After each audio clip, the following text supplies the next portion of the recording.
Welcome to the Daily Devo. My name is Grant, and today we are talking about loving others.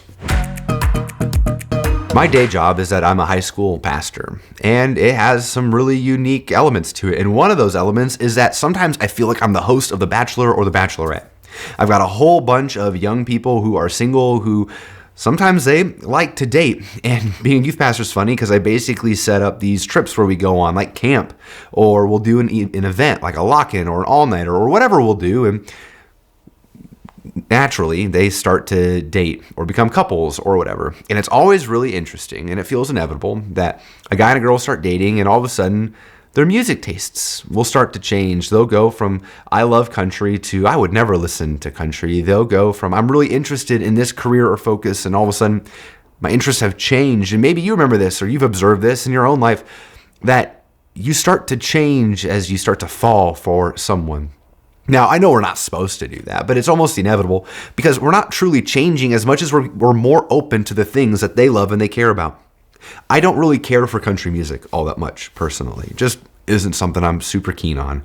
But my wife loves it, which means when I'm spending time with my wife and we're driving on a road trip, I want to make sure she can listen to music that she loves and she enjoys. And so we will listen to country music. And over time, I've come to find that there's quite a bit of that genre that I do enjoy. And in the same way, she didn't really like rap or hip hop. And over time, slowly but surely, that genre has become something that she's way more interested in.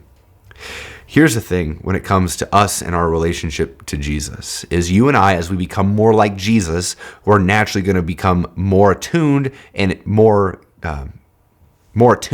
willing to pursue the things that Jesus loves and cares about. And here's the thing that Jesus loves most: people. Here's the reality that I want to give to you today. You cannot hate people and love Jesus. You just can't. And we see that spelled out very clearly at the end of 1 John chapter 4. We love because he first loved us. Whoever claims to love God yet hates a brother or sister is a liar. For whoever does not love their brother and sister whom they have seen cannot love God, whom they have not seen. And he has given us this command: anyone who loves God must also love their brother and their sister. You cannot love God and yet also have hate in your heart. There just isn't room in there for that kind of love and for hate to coexist in that place. And that's why we as believers should feel incredible tension when there is malice, frustration, or an inability to forgive another, especially another believer. We at our best are a community of people who can forgive in ways that seem unforgivable, who can look beyond someone's imperfections when the only thing that they can see is their own imperfections, who's willing to look at another human and say, in the same way it took Jesus' blood to get me in here, it takes Jesus' blood to get you in here. That we know that the same Jesus that died for us on the cross died for them to get on the cross too. So, my question for you today is really simple. If you're being really honest, at your worst, is there, even if there's not hate, is there pettiness? Is there grievance? Is there malice? Is there disdain? Is there a level of frustration and anger inside of you and in your heart? An inability to forgive that just is not compatible with the love that's trying to take up your whole heart?